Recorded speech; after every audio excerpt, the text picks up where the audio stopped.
What if the smartest household solutions were invented by people who had almost nothing? Not engineers, not billion-dollar brands, not influencers, but families who simply couldn't afford to waste a single thing. Before smart homes, before same-day delivery, before we needed a different product for every surface in the house, there were 13 simple household tricks that quietly solved problems better than many modern products do today. And the uncomfortable truth? We stopped using them not because they failed, but because convenience felt easier. Let's start in the kitchen. Long before shelves were lined with specialized sprays, one bottle handled almost everything. Vinegar. It cleaned windows until they shined. It cut through grease on stovetops. It softened laundry. It removed stubborn odors. One bottle, multiple uses. No marketing department required. Today we buy glass cleaner, floor cleaner, fabric softener, odor eliminator. Back then, one solution did the job. And here's the strange part.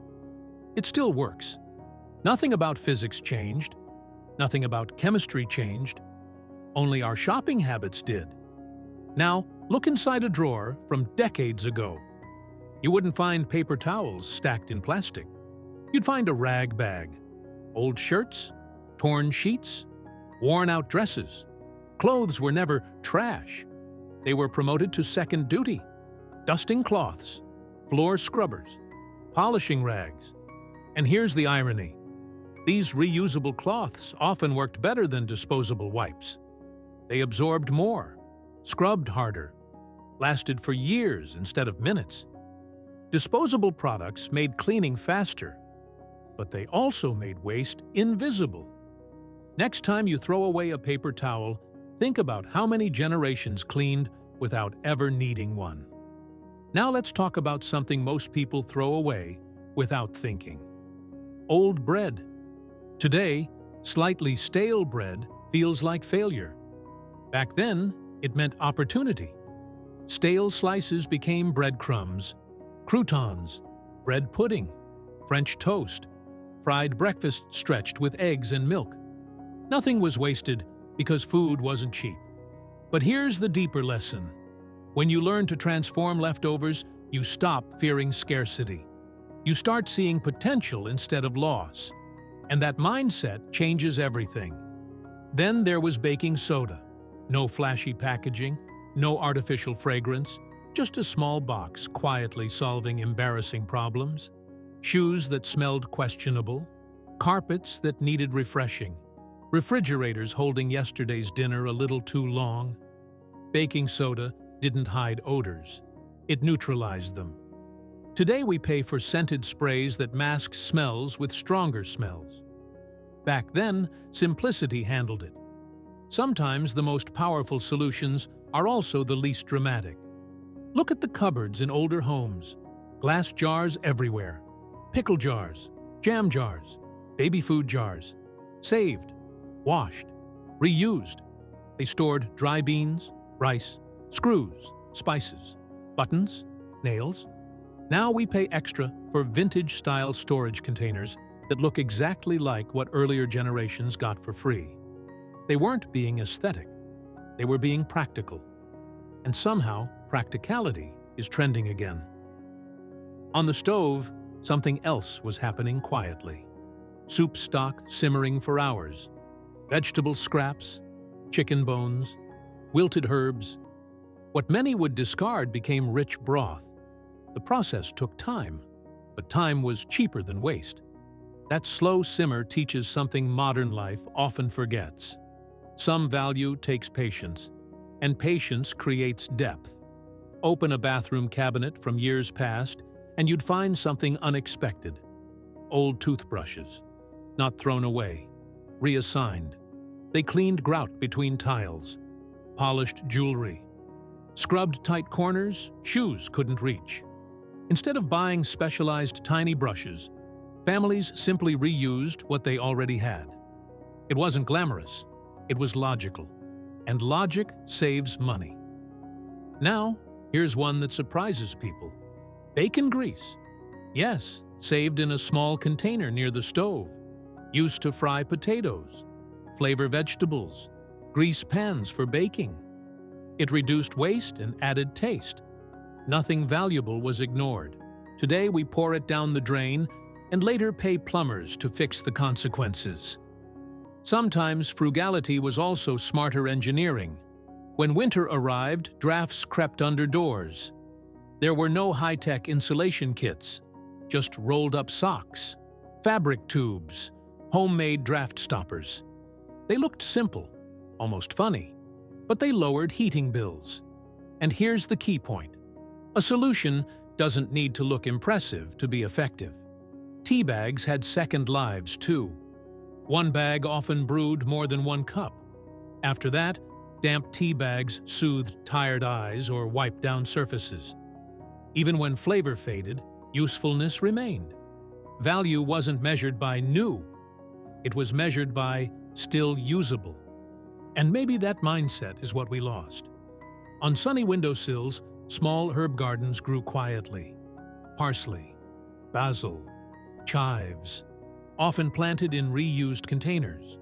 Fresh herbs transformed plain meals into something special. It cost almost nothing, but it added dignity to dinner. There's something powerful about growing even a small part of your own food. It creates independence. And independence feels different than convenience. Some hacks were almost poetic. Citrus peels simmered in water-filled homes with warm fragrance. Leftover candle wax was melted and reshaped into new candles. Light from what would have been trash. Survival wasn't joyless. It was creative. Now pause. Have you noticed the pattern? None of these habits were trendy. None were posted online. None were done for approval. They were quiet responses to limited resources. Yet today we repackage them as minimalism or sustainable living. Progress didn't erase these methods because they stopped working. Progress replaced them because buying felt easier than thinking. But convenience came with a cost. More clutter, more spending, more dependence on constant consumption. Here's the emotional turning point. These hacks weren't only about money. They built resilience. When something broke, you repaired it. When food was scarce, you stretched it. When resources were limited, creativity expanded. And something else grew too. Community. Neighbors shared cuttings for herb gardens, recipes for stale bread, advice on fixing drafty windows. Knowledge moved from person to person without monetization. There's strength in that. And maybe that's what feels missing now. When everything is disposable, nothing feels valuable. When everything is replaceable, nothing feels worth caring for. But when you patch a jacket, reuse a jar, simmer stock from scraps. Objects carry stories. Stories create attachment. Attachment creates meaning. And meaning creates satisfaction. Many people abandoned these practices because convenience promised freedom. And yes, it delivered speed.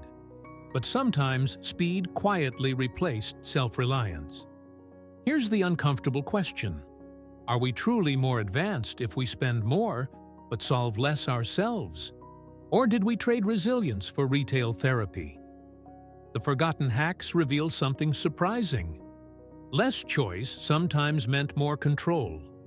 Fewer products meant deeper understanding.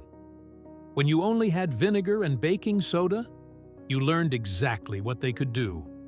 Now we own dozens of products and understand none of them. Imagine teaching a child that an old jar isn't trash, it's potential. That stale bread isn't failure, it's tomorrow's breakfast. That worn clothes aren't embarrassing, they're reusable. Perspective shifts everything. Because scarcity forced creativity, and creativity built strength. History shows something interesting. When resources tighten, old wisdom returns. During economic hardship, people rediscover forgotten skills. Gardens reappear. Repair shops reopen. homemade solutions trend again. It's not nostalgia, it's practicality resurfacing. So what remains after remembering these 13 household tricks? Not just money-saving tips. A philosophy.